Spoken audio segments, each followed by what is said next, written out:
Mobile commerce, you knew we were going to get to that, right? Numbers are a little bit old.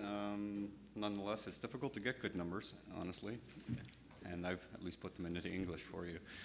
Mobile Content Forum, somewhere in the neighborhood of 600 billion. That would be 6 billion US dollars for 2006.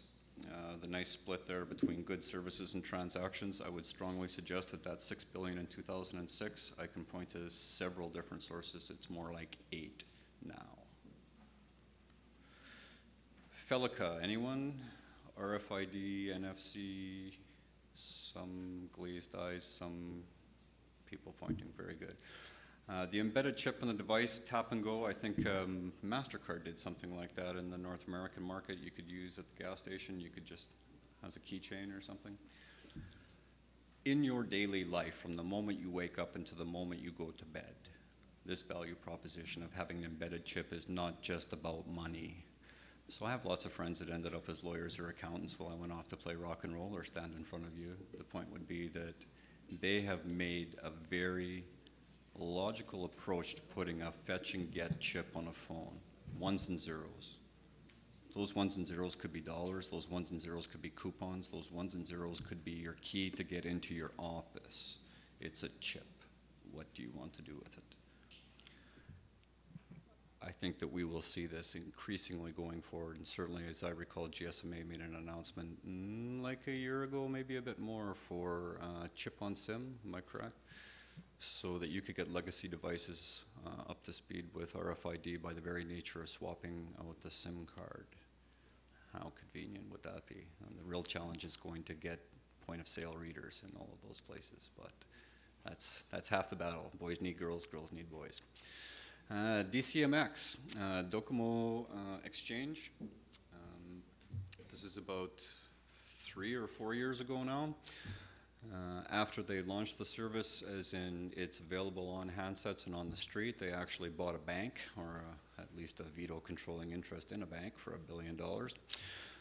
Approximately 75% of the handsets on the street in Japan, Docomo or otherwise, are enabled now. Approximately 30% of the base is an active user. In other words, they use it at least on a weekly basis.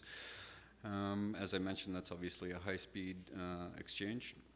Results estimated, and I would reiterate, there's very, very difficult to get numbers, but as in point-of-sale transaction, RFID, I would suggest easily $2 billion on an annual basis in Japan.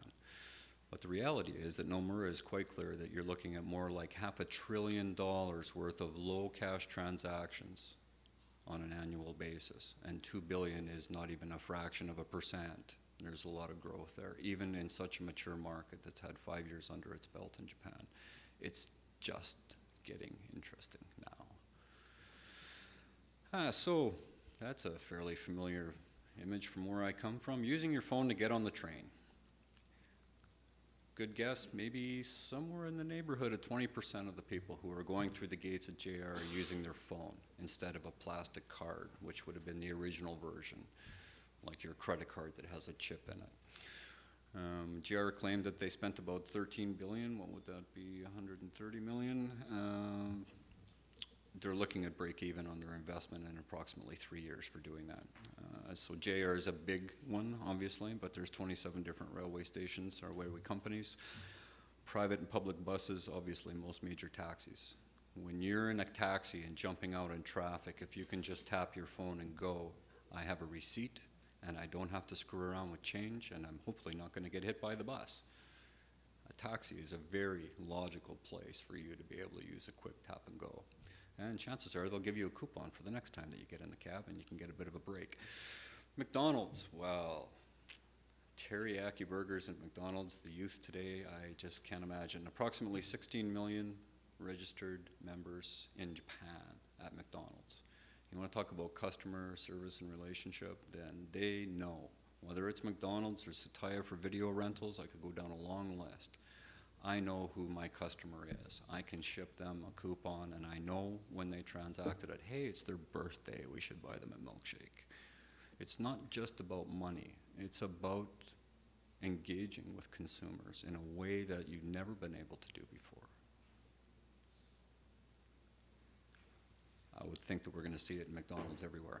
So obviously, it's not just mobile phones. When we're talking about machine to machine, we're seeing a lot of machines, including laptops that are shipping with put my phone on the laptop, and now whether that's logging in or making a payment. And it's not just Sony laptops for what it's worth. Although originally it was just Sony laptops, but Fujitsu, NEC, Panasonic are on the list. All laptops have that sort of thing in it. But it's not just laptops, obviously. On the street, this is a quick camera phone shot. Shinjuku Station, Suipo. Yeah, how would you translate that? So Suica is watermelon. Watermelon has seeds in it. Suipo is a watermelon seed poster. I don't know who comes up with this stuff. It's surely not me. But the point would be that if you could swipe your phone on a poster, whatever's on that poster is on your phone now. There's actually a great example in Shinjuku Station has 4 major exits. If you buy a big outdoor ad like that, I'm thinking it's somewhere in the neighborhood of $50,000 US a week.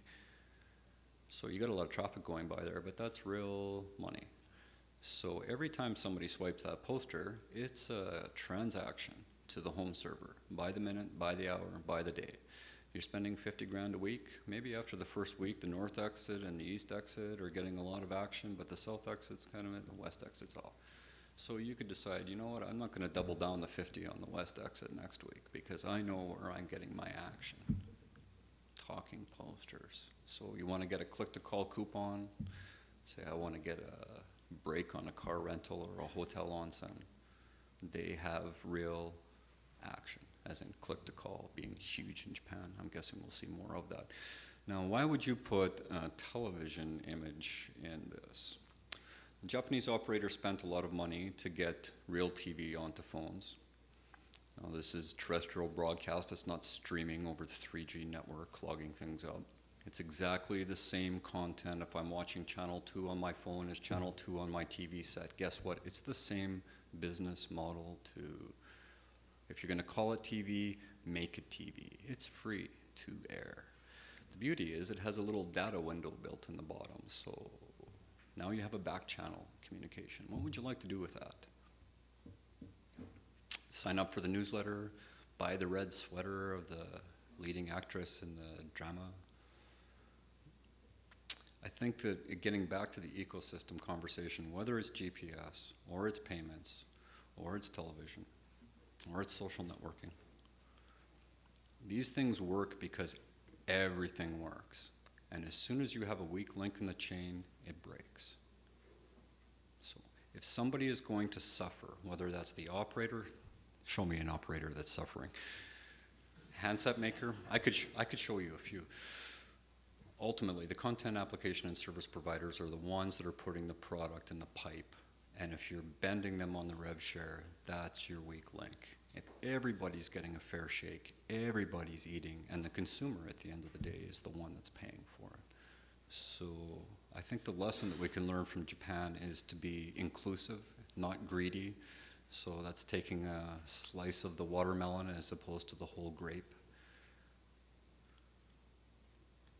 That's pretty much it, as I recall. Typically speaking, there's 2 things that trigger a purchase, pleasure or pain, and we could go back millennia. Several thousand years ago, people made a transaction for money or like money because it gave them pleasure or it saved them pain, period, full stop. Anything that you can have that sort of does both, kind of like email, that's good. Enterprise or entertainment. Typically speaking, it's going to fall into one of those 2 buckets. Mandarin Oriental, 37th floor, Tokyo, Nihonbashi. Highly recommended. $30 drink. It was worth every penny. Strategic intent of mobile. That's quite straightforward. It's fairly obvious. Tactical approach, like most things in business, is really the most crucial thing.